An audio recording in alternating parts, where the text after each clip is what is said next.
இப்போ இருக்கிற ஜென்ரேஷனில் வந்து பார்த்தீங்கன்னா கிரேஸ் எதனா ஒரு பொருளை பார்த்தாங்கன்னா கிரேஸ் ஆகிடுறாங்க. அதை வந்து ட்ரெண்ட் ஆக்கி விட்டாங்கன்னா போதும், ஒரு 4 பேர் அதை யூஸ் பண்ணிட்டாங்க அப்படின்னா நம்மளும் அதை யூஸ் பண்ணணும்னு சொல்லிட்டு ட்ரெண்ட் ஆகிடுது.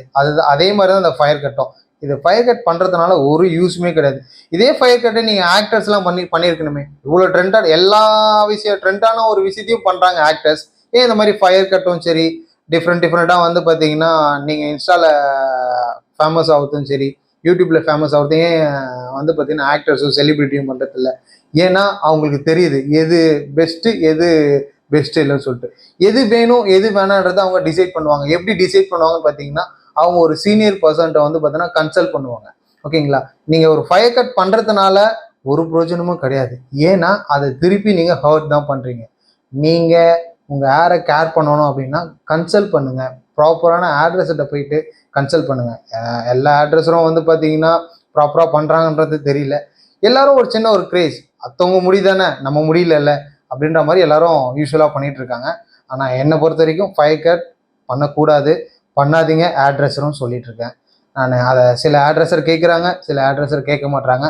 ஆனால் என்னோட ஹம்பிள் ரிக்வெஸ்ட் என்னன்னு பார்த்தீங்கன்னா, நீங்கள் பண்ணுறதுனால தான் அவங்க பண்ணிக்கிறாங்க. அதனால் நீங்கள் பண்ணாதீங்க, அவங்களும் பண்ணிக்க மாட்டாங்க. அதனால் ஒரு யூஸும் கிடையாது. மண்டேல வந்து பார்த்தீங்கன்னா ஃபயர் போடும் போது வந்து பார்த்தீங்கன்னா சில ஆக்சிடென்ட்லாம் நீங்களே பார்த்துருப்பீங்க. யூடியூப்ல பார்த்துருப்பீங்க, இன்ஸ்டால பார்த்துருப்பீங்க. மண்டையே பற்றிட்டு போகிற மாதிரியோ, அதாவது அந்த டவல் எடுத்து என்னென்னவோ பண்ணியிருப்பாங்க. நீங்கள் நிறைய விஷயத்த பார்த்துருப்பீங்க நான் சொல்கிறதோட. இதெல்லாம் பண்ணுறது வேஸ்ட். முடிக்கு வந்து பார்த்தீங்கன்னா திருப்பி நீங்கள் டேமேஜ் தான் கொடுக்குறீங்க, திருப்பி ஹர்ட் தான்.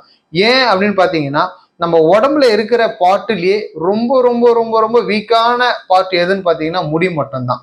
நீங்கள் நிறைய மூவிலாம் பார்த்துருப்பீங்க, இல்லை நிறைய டாக்டர்ஸ் எல்லாம் சொல்லி பார்த்துருப்பீங்க.